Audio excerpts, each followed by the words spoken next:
Nevjerovatno je što može jedna ideologija, mislim, to učiniti od ljudi, od tolike mase ljudi, to mene uvijek impresionira. Da može jedna mala šačica ljudi držati u ovakvim uvjetima ogroman broj drugih ljudi. Dakle, ideologija po svojoj, čini mi se, definiciji je nekakav poremećaj svijesti. I sad u tom času kad se to dogodi, kako se tome suprotstaviti? Da to mogu napraviti filmovi, to će sigurno Daniel biti za to, mislim. Meni to sve skupa zvuči pomalo nevjerovatno. Evo, čak i jedino što me naročito impresioniralo tu, to je bila ta ipak građanska hrabrost. Trebalo je u to vrijeme, u vrijeme Ceausescua, otići gledat, kupiti jedan videorekorder, pa preći preko granice, pa ono sve skupa. Mislim, tu vidite, ja sam opet tu nama poznatu dobro korupciju i tako dalje. Eto, to su moji dojmovi.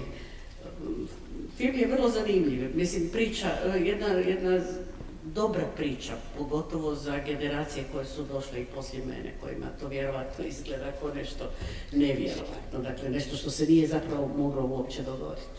Da, to me podsjetilo na moje prijatelje čija djeca su, koji su govorili svoj djeci da je baka imala crno-bijeli televizor. Oni su mislili da je televizor bio crno-bijeli, jel? Dakle, nisu, uopće ne mogu percipirati da je slika bila crno-bijela. Nedavno sam baš gledala nešto o tome koliko djeca gledaju na taj telefon koji se neki dan okretao, to je njima užasno komplicirano. Pitaju je da šta, mobitel je jednostavniji, daleko jednostavniji, naravno. Nego jer tu morate okretati taj broj i još morate pogoditi broj i još vratiti natrag, ne? To je to. Mislim, sam se vrati natrag, ali gospodine Jurgas, vaš komentar filma. Meni je film istovremeno i jako zabavan i dirljiv na neku foru, jer sad za razliku gospođo Orličić i Danijela, ja sam našao dosta elementa prepoznavanja, kako sociološki i još što se tiče društva i ovih privatnih, s obzirom da mi svi koji smo odrastali, bar dio djetinjstva u 80-ima, sjećamo se ne ovoliko drastično, ali bilo je videokazeta za presnimavanje, nije bila tolika čelična zavjesa, nije bilo zabrana tolikih, ali bilo je i Chuck Norris i Rambo i sva ta ekipa je bila na trećerazrednim, petorazrednim kopijama o kojima smo morali isto tako zamišljati dobar dio sadržaja filmova. Ja se sjećam da je kod mene taj proces je izgledao tako da je stariji buraz imao prijatelja koji ima videoteku, a on je nabavljao filmove iz Kutine, čini mi se, od dobavljača, od kojih smo uzimali na vrlo sličan način kako su oni nabavljali filmove i znam da su koštali su nekad, čini mi se, duplo skupljem, premda je bila 4.,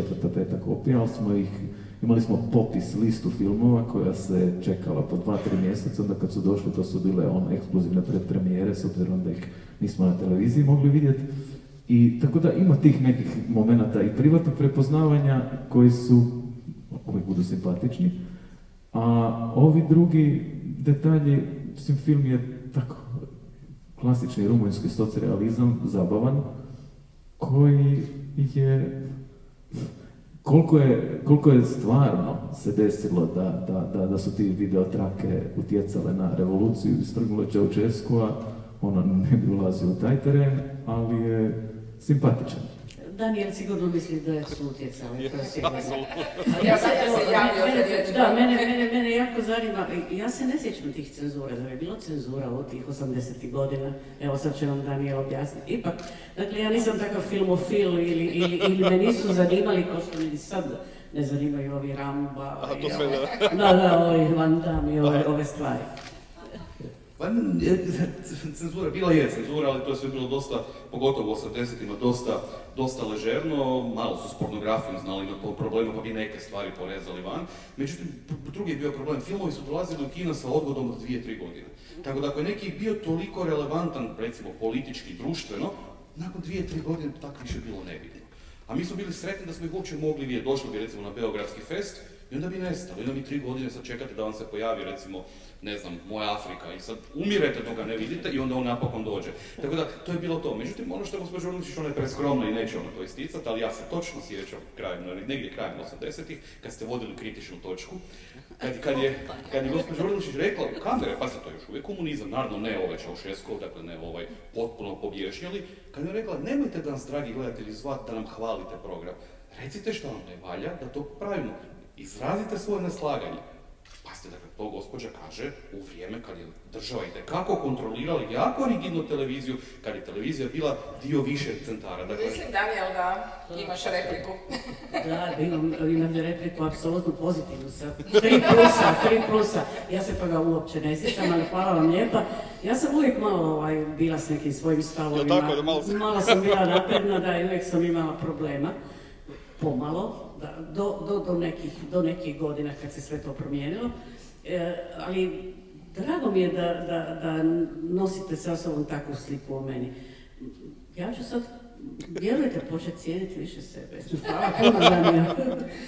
Dobro, vratimo se na temu, a tu je isto tako i gospodin Jurkas i gospodin Rafaelić, a to je može li film kao jedan od medija mijenjati svijet i trebaju li nam angažirani filmovi ili smo se utopili u komercijali i više u stvari ne očekujemo da nas film prosvijetli, što recimo su očekivali Rumunju u nekoj fazi. Ja nemam ništa protiv toga da se utopimo u komercijali. Komercijala je recimo Titanic, Jamesa Camerona, to je jedan najromantičnijih filmova ikad meni. Dakle, ja se volim utopiti u komercijali, ali znamo što je umjetnost. Komercijala nekad mijenja svijet. Rambo, Rocky, ovo što je Anđelo rekao, to je komercijala. To je najgori komercijalni odjetak Hollywooda koji je s vremenom postao nevjerovatno posvećen. A postao je posvećen zbog toga ovo što je Anđelo dotakao, zbog 80-ih.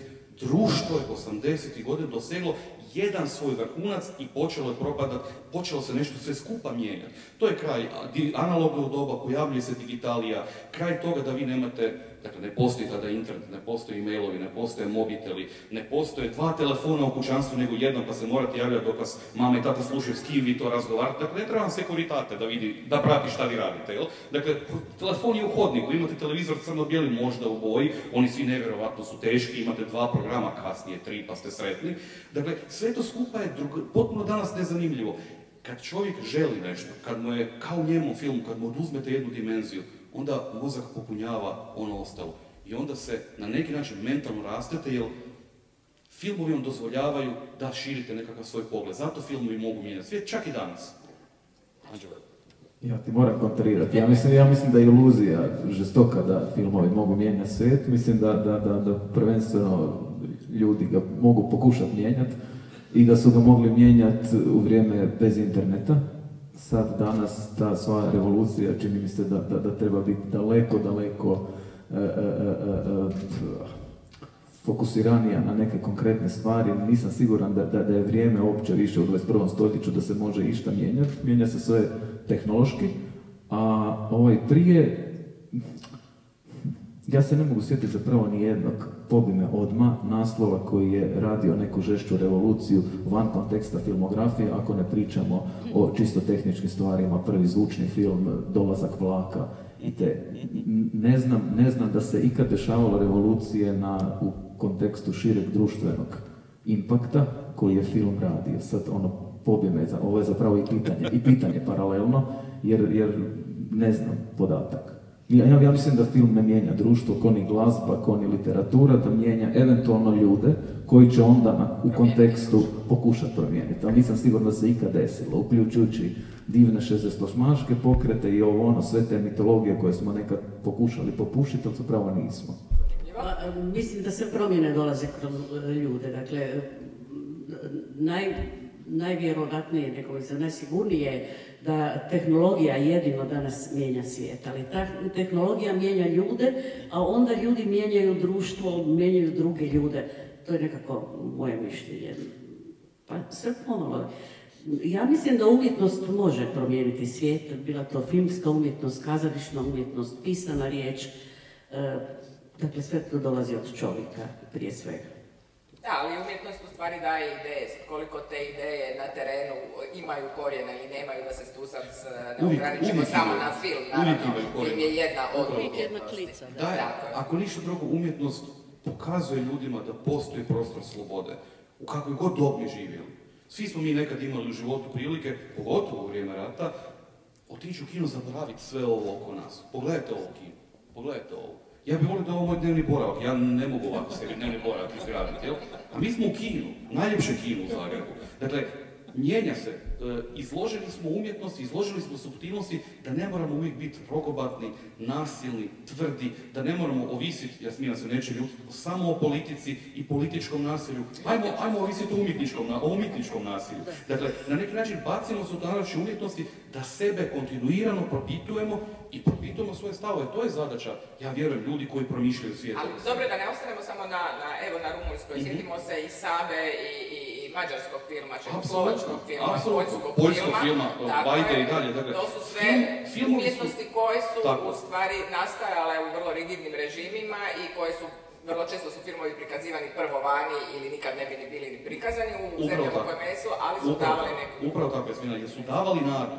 Davali su nadu da sivilo i blato u kojem živimo nije naš jedini svijet.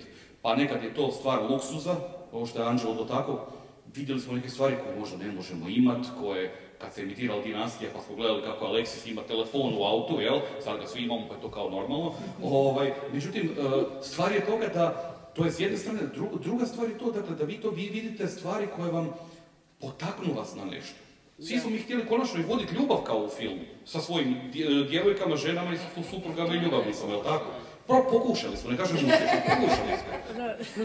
Ne, ja sam uvijek tvrdila da je sama televizija, a da ne kažem i film, naravno, kao i još jedan moderniji medij sa više mogućnosti, da je to nekako po meni, možda malo naivno gledam, jedan od najhumanijih izuma modernog vremena. Jer vam on omogućuje upravo ovo, dakle, da vi budete nešto što niste, dakle, da pomalo živite, zastupam pomalo iluziju, što je uvijek dobro došlo. On vam omogućuje, recimo meni konkretno danas, ja više ne putujem, pomalo se bojim, nemam više snage toliko, ali mi omogućuje da uđem u dvorane u koje nikad ne bi ušla, da posjetim mjesta koja nikad ne bi posjetila, da putujem, da idem po valovima, da plivam sa morskim psima. Dakle, sve je to jedna iluzija koja je potrebna čovjeku, koja može biti vrlo korisna u ovakvim promjenama, razmišljanjima. A može li biti štetna? Može li se prodati neka slika o drugačijem životu? Recimo da ćemo svi živjeti kao u Hollywoodu, voziti kabriolete i imati te telefone u automobilima. Pa se onda to proda kao poželjan način života, da bi se onda uspostavilo da to baš i nije za sve. Pa ne, ja mislim kod jednog odraslog, zrelog čovjeka da se to ipak ne događa. Možda to može biti u nekoj mladenačkoj dobi, neki snovi. Sad se sadi sjeme. Molim? Sada se sadi sjeme u mladenačkoj dobi. Da, sadi se sjeme, ali brzo čovjek dođe da u neku realnost se vrati. I ovo što je rekao Daniel, prekrasno je odmaknut se od te stvarnosti. To smo mi radili za vrijeme rata i u našem programu i ne znam, nekakve humorističke emisije. Kad sam ja napravila emisiju 92. jel me netko tražio, svi su se napali, strašno napali su. Više su me napali što tobože propagiram istočnjački humor, iako ja sam zadnja osoba koja bi to učinila. Ali evo, čak sam bila i na nekakvom sudu s kim Slobodna Dalmacija, ovak nešto. No dobro, to nije bitno, ali kažem, vrlo je važan taj jedan odmak od stvarnosti. Tu ste me jako podsjetili na Ernsta Lubitša koji je u vrijeme Drugog svjetskog rata snimio jedno od svojih najboljih filmova, Biti ili ne biti, sa Carol Lombard, koja je nažalost stradala prije premijere tog filma. Dakle, kad usred tog užasa, na kojeg malo više zaboravljam, usred tog mraka koji se zove rat, date nekom dozvolu da se smije. Ne tom ratu, nego da se smije, da ima pravo na sreću, makar tih 45 minuta sa reklamama. Jel? Dakle, makar to je jedna mala niša, date mu slobodu da prodiše, da bi se mogao vratiti opet u taj mrak. I mislim da je to zadaća umjetnosti. Kad kažem umjetnosti, mislim naravno film, glazba, ovo sve što je rekao Anđelo, dakle tu govorim i televizija, sve skupa. to je na neki način možda možemo... Pop kultura. Pop kultura, kad smo kod pop kultura, ja sam se strašno veselila ovom panelu, upravo zbog ideje gospodina Jurkasa, to je uvođenje pop kulture u škole kao izbornog predmeta. I vidim da ste bili u mnogim školama, Rijeka, Zabok, Pula, Koprivnica, Zlatar, Varaždin, Čakovec, Zagreb, Split, Đurđevac i tako dalje. I da je ta inicijativa pala na plodno tlo, a to je ono o čemu sam pričala kao sjeme koje se sadi dok smo još mali. Što bi vi u stvari htjeli sa pop kulturom u školama? Pa, kratkoročno da se uvede kao izborni predmet, dugoročno da se uvede kao službeni i kao obavezni predmet i u osnovne i u srednje škole. S tom malom digresijom i razlikom da čisto da razjasnim inicijativu i shvaćanje pojma pop kulture, pošto živimo u 21. stoljeću, a naš obrazovni sustav vuče korijen iz 20. stoljeća, veliki dio profesora i općenito školskog sustava nije osvijestio još tu promjenu i pop kultura kakva je bila u 20. stoljeću više ne funkcionira, s obzirom da smo ju percipirali kroz masovne medije, a u međuvremenu se desio taj gomeli kopernikarski obrat u kojem je internet postao jedan od četvrtih tog masovnih medija i najglavnijeg i kao osnova pismenosti je napravio, čini mi se, po našoj nekakvoj viđenju stvari, da pop kultura je u principu sinonim za opću kulturu i da je dostupnosti u svakom domu, na svakom mobitelu, znači bilo gdje imamo toliko širinu količinu znanja, popularnih znanja, općih znanja, u koje spada široki fenomen široki sadržaj društvenih fenomena, znanja. Znači, pop kultura nije samo pop glazba, niti je samo film, niti je samo knjiga, niti je samo literatura, niti su samo masovni mediji, nego je široki dijapazon pojmova, od mode, na našem terenu danas politike, od sporta, zaista najširi pojam fenomena koji se zapravo i dotiču u nekim predmetima kroz osnovnu i srednju školu, od etike, nikad zaživjelog građanskog odgoja kako treba, hrvatskog jezika, bla bla bla bla, tako dalje. Tako da ideja je zapravo postaviti i kako u doba informatike još uvijek ne postoji u našem osnovnoškolskom sustavu obavezni predmet informatike, kako u nekim srednjim školama u Varaždinu postoje izborni predmeti robotike koji su senzacionalan hit i u koji klinci od 5. do 7. razreda predavanja dolaze masovno, nemaju učionice dovoljne za sve znatiželjne da uče o tome što se događa s tehnologijom u 21. stoljeću, kud idemo, to se sve kroz robotiku uči. Tako da ideja je kroz ovo zapravo postaviti nekakav široki dijapazon klincima znanja uz koje bi mogli, s obzirom da na Filozofskom fakultetu recimo jedan od ključnih na prijemnom ispitu je opća kultura.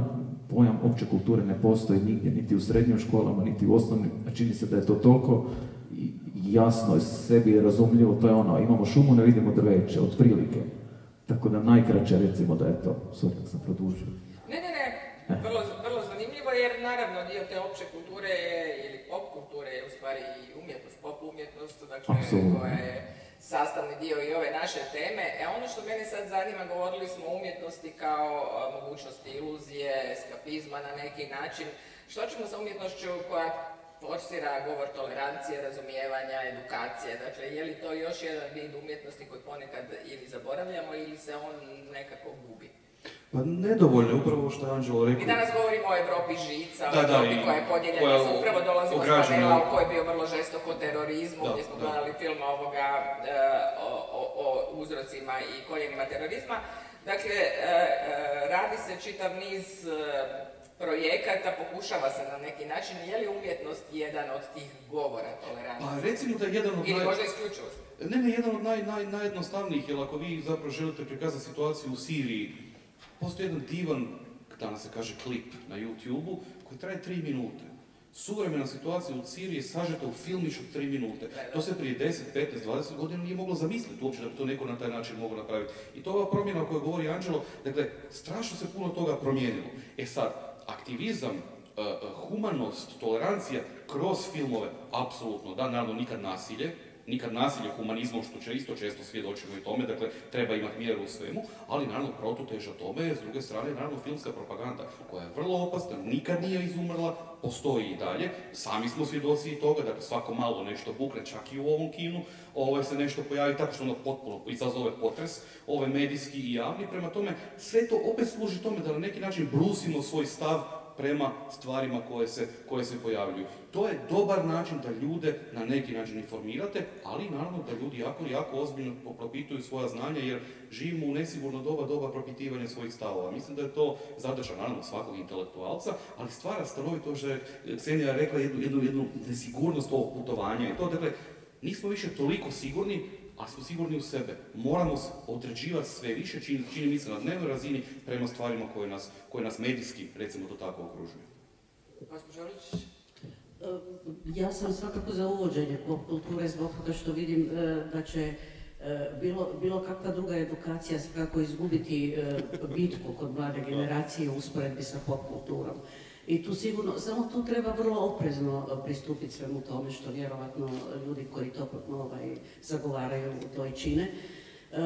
Mladi ljudi su sigurno vrlo prijemljivi za taj tip edukacije, da tako kažem. Nemam ništa protiv, dapače. Anđelko, turbo folk s jedne strane, pop kultura s druge strane, mladim ljudima se puno toga zbog njihove nezrelosti, nekritičnosti, nedovoljno informacija može prodati. Ali mlade se ljude jako često podcjenjuje i to je, čini mi se, prva greška u koracima, s obzirom da svaki od tih terenskih susreta one on one ili one on 30 ili na kogod ljudi išlo, suočavaš se s nekom zapravo tužnom činjenicom da su klinci toliko indoktrinirani jednom pasivnošću, što sustava, što pristupa, da njima jedan najnormalniji pristup razgovoru kojima se dođeš pričat, ajmo ljudi biti al pari, u kojima se njima obraćaš kao ljudima s imenom i prezimenom, u budućnosti ljudima, ali još uvijek to su ekipa od 15, 16, 17, 18 godina koji već imaju nekakav vrijednosni sustav, bez obzira na koliko nekvalitetnim, ne širokim još temeljima, ali grade ga. I kad meni učenica, mogu parafrazirati, citirati iz Koprivnice, nedavno prošli tjedan, govori da im je taj pristup u kojem mi pričamo i kojem prenosiš neko znanje, ali tražiš feedback od njih, da vidiš da li to znanje palo na plodno tlo, da ti skrenu pažnju na nešto, oni to doživljavaju kao nekakav revolucionaran pristup koji bi trebao biti najnormalniji. Jer mi govori, nama se ne da mislit, ne u smislu da im se njima ne da, nego im se ne dozvoljava misliti, ne dozvoljava im se izražavati svoje mišljenje i govori im se točno kako trebaju razmišljati, u smislu velike većine predavača. I sad tu je jedna grozna diskrepancija između onoga kad se govori da se školi treba pristupati humano, da se klincima treba pristupati na način da im se dozvoli izražavanje mišljenja, da im se napravi plodno tlo da bi oni uopće imali ikakvo mišljenje. I onda dođeš u situaciju, ali ne mislim da je to samo zbog popularnog predmeta, nego čini mi se da je jako do pristupa klincima, zato jer su divni. Način kako im se pristupa treba ih zainteresirati. Imam nekoliko divnih prijatelja, profesora koji matematiku, koji statistiku prenose tako da zainteresiraju klince za to. E sad, da li je to uvijek pitanje individualno ili u čemu je stvar, ne znam, ali mislim da je stvar daleko više kod našeg obrazovnog sistema koji je dosta inertan, dosta kaska, dosta je plod 20. stoljeća i dosta se ne prilagođava ovom vremenu i trenutku u kojem živimo. Još jedan prilog raspravi o potrebi reforme školstva. Da, to je uvijek inertno i to je sigurno jedan veliki zalogaj koji nije tako lako prožvakat. Ali ovo što kažete za mladu generaciju, ona mene fascinira. Ja mislim, to su ti mladi ljudi 15-16 godina.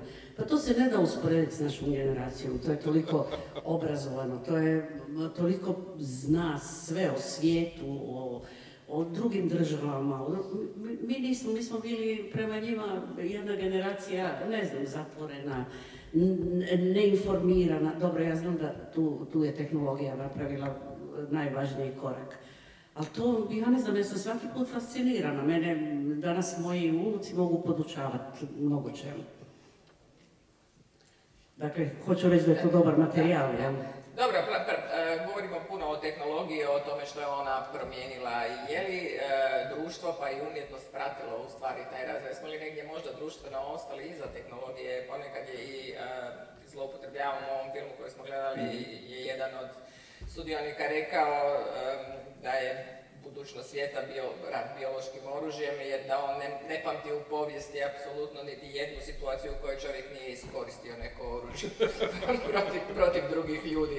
Dakle, da ponekad u stvari previdimo što nam sve tehnologija omogućava, zloupotrijebimo to i jesmo li onda tu negdje na terenu i umjetnosti između ostalog pa i medija koji bi trebali popraviti svijet. Pa mi kao hrvatsko društvo, svedimo se na hrvatsko društvo, sad da idem na globalnu razinu, smo jako zapravo inertni. Sve mi to znamo, vidimo mi, pogotovo po djeci, dakle znamo mi sve skupa, ali nam se ne da, jer nam se zapravo ništa ne da. To je problem. Zatupljeni smo godinama i jednostavno nam se ne da. Vidimo da je drugačiji sustav vrijednosti, da znanje, obrazovanje savršeno ne funkcionira na tržištu rada, vidimo da su neki drugi statusni simboli, pa nam se ne da, ako se ne da nama, ne da se našoj djeci, pa se svima ne da, a onda naravno tu onda dolazi ovo, dakle, ova vrlo rigidna situacija u kojoj mi živimo, gdje jednostavno čovjeku, kad vidi sve skupa da ga okružuje, nemojmo zaboraviti da smo mi ipak vrlo siromašna zemlja, mi možemo jako lijepo reći, nismo mi Rumunjska, ne, naravno da nismo, ali danas je i Rumunjska po puno čemu bolja nego mi, a mi nismo imali Nikolaja Čaušeskova, jel? Dakle, to što mi sada živimo je veliko siromaštvo, imamo privid nevjerovatno bogatog potrošačkog društva i tu se ljudi izgube. Da, stvorio se taj jaz između ponude i onog što dođe. Znam po sebi, idem neki dan kupit ću pastu za zube, ja ne znam koju ih ima 30. Dok samo nađem onu koju inače koristim, treba mi par minuta da nađem gdje je na stalaži. Kad ne gledate reklame. Kad ne gledam reklame. Vam je krivo, ne? Dakle, to je poseban segment, posebna umjetnost su te reklame. To je situacija u kojoj živimo, ali onda filmovi daju nadu. Gledate, evo, neki dan za Uskrs, gledate Doktora Žvaga i to daje nadu. Da postoji suptilnost, da postoji ljepota, bez obzira na sve oko nas. I to je to. To nije čarobna formula. Ja se nadam da iz publike imamo pitanja za goste. Svi smo gledali tog Doktora Žvaga, Bože. Doktora Žvaga i pjevali Larinu pjesmu.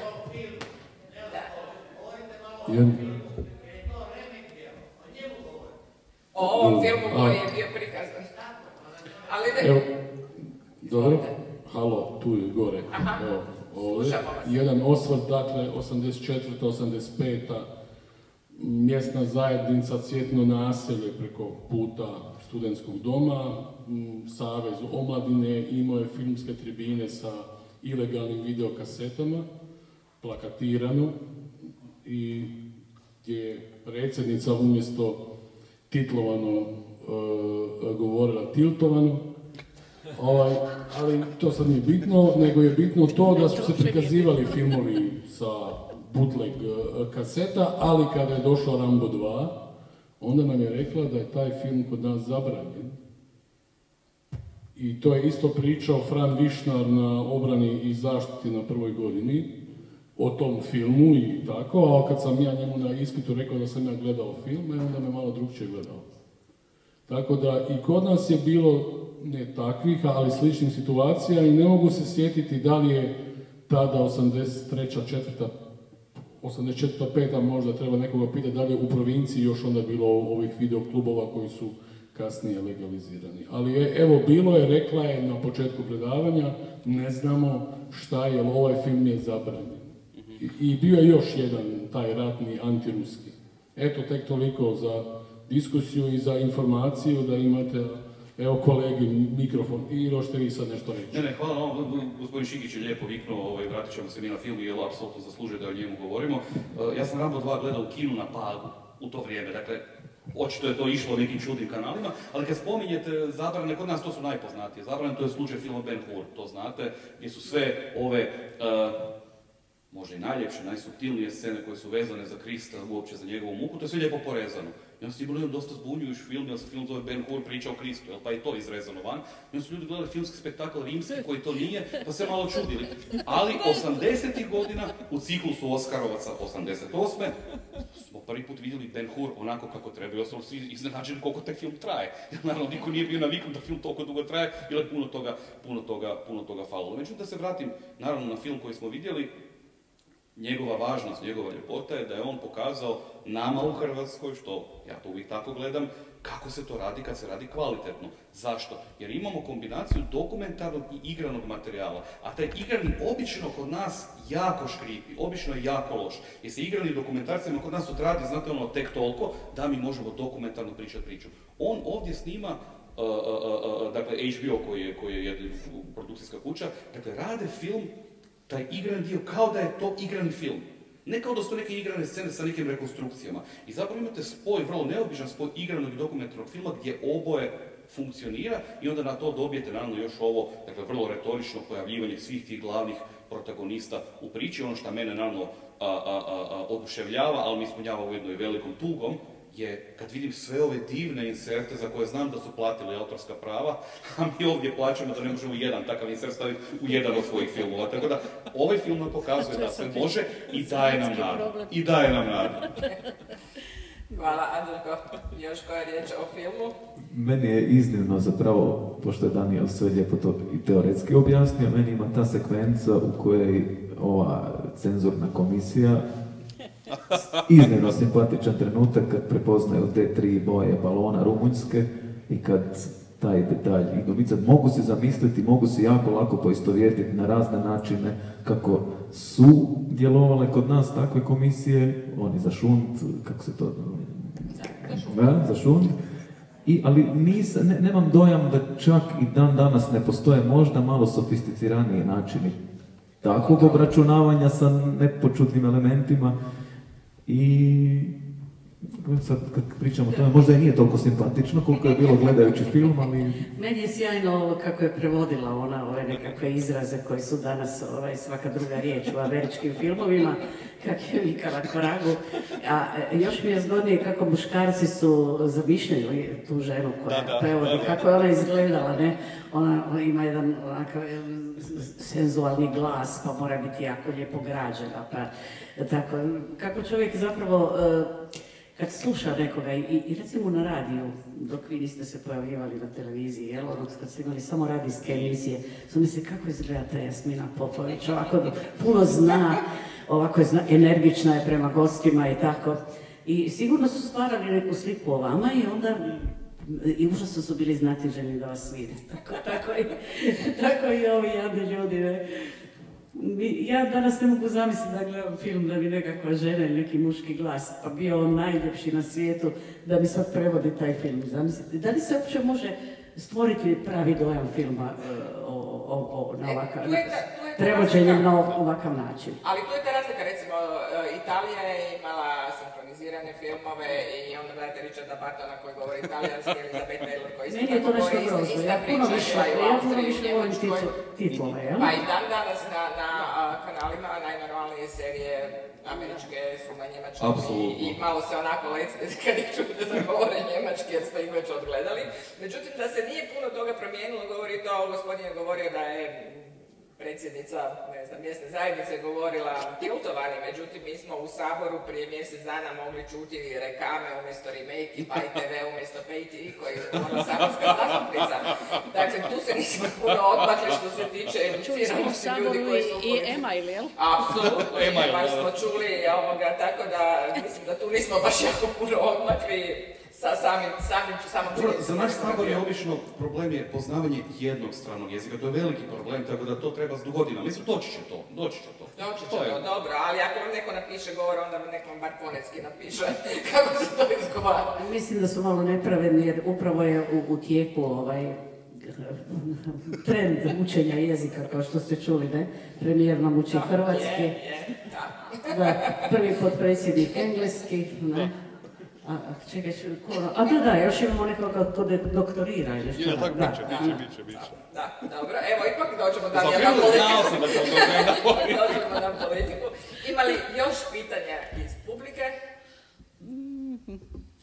vidim jednu ruku. Može mikrofon? Je li to protezanje ili ruka? Protezanje. U redu, ako nema, imate li vi zaključno nešto o umjetnosti i O toleranciji i toleranciji? Pa to smo pitali koliko može umjetnost u stvari utjecati na to da postanemo bolji ljudi, da postanemo tolerantni, da razumijemo možda ono različito i drugačije više. Zapravo je umjetnost, opet kažem, nije dogma prostora i slobode i uči nas da budemo slobodni i da promišljamo tu slobodu i da shvaćamo to ipak kao određenu privilegiju. Mislim da je to ono najbolje što možemo izvući iz bilo koje umjetnosti. Nekad je to radio, recimo, Chagall, Matisse, Da Vinci, jel? Dakle, danas sve, kao što je Anđelo rekao, to promijenilo. Danas se to sve gleda u mobitelu, jel? Nekad, kad sam se zaposlio u kinoteci, sam sanjao vidjeti, ne, dopustit ćete mi, kako izgleda fotografija Male Jole, tako je. 55. godine, naša jedna od prvih filmskih glumica, Svenja Urničić, je crno-bijelo, fantastično, to kamera Tomislava Pintera. Danas upišete Mala Jole u Google, pojavit će vam se nekakvih 50-ak slika iz tog filma. Dakle, nema više na taj način mogućnosti takve zabrane, ako, ovo što kaže Anđelo, stojimo čvrsto i vjerujemo da na neki način se moramo i dalje otvarati i informirati. Zaista, ovo što je Ksenija rekla, mi smo od naše generacije, što god da to značilo, savršeno neinformirani. Svaki dan iz početka moramo se informirati. Izgubite bitku, prođe to mimo vas. I to je, mislim, zadaća umjetnosti. Hvala lijepa. Izvolite, imate li završnu riječ o umjetnosti i toleranciji? O toleranciji i umjetnosti. Ja bih htjela reći da zapravo mi kao društvo danas, čini mi se, unatoč mnogim kritikama, da smo vrlo jedno inkluzivno, otvoreno, demokratsko društvo, dakle da smo tolerantno društvo i da zapravo, što se tolerancije tiče, onu njenu dobru stranu u stvari osjećamo tu kod nas, u našem društvu, da ne treba previše raditi na tome. Meni se koji put čini da u našem društvu ima i previše tolerancije. Eto, to je moja završna riječ. Dobro, to već sad otvara mogućnost za polemiku i raspravu. Anđelko, evo, vaša je završna.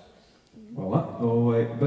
Ja bih možda potegao paralelu samo između toga da kod sama umjetnost ne bi trebala biti tolerantna nikako, da bi trebala biti najantitolerantnija, nekako anarcho-liberalistična zapravo verzija političkog stava, u smislu da ljudi koji se bave umjetnošću ili kreativnošću, bilo kojom vrstom, trebaju odgovarati samo isključivo sebi, svojim nagonima, potrebama za kreativnošću i umjetnošću, ne misleći o bilo kakvom feedbacku, bilo publike, bilo treće osobe, bilo čega, mislim da tek tad postaje relevantna i tek tad postaje najbliže nekakvom putu za, pod navodnicima, da ne zvuči floskularno, ali nekakvu vječnost. Tako da, samo to.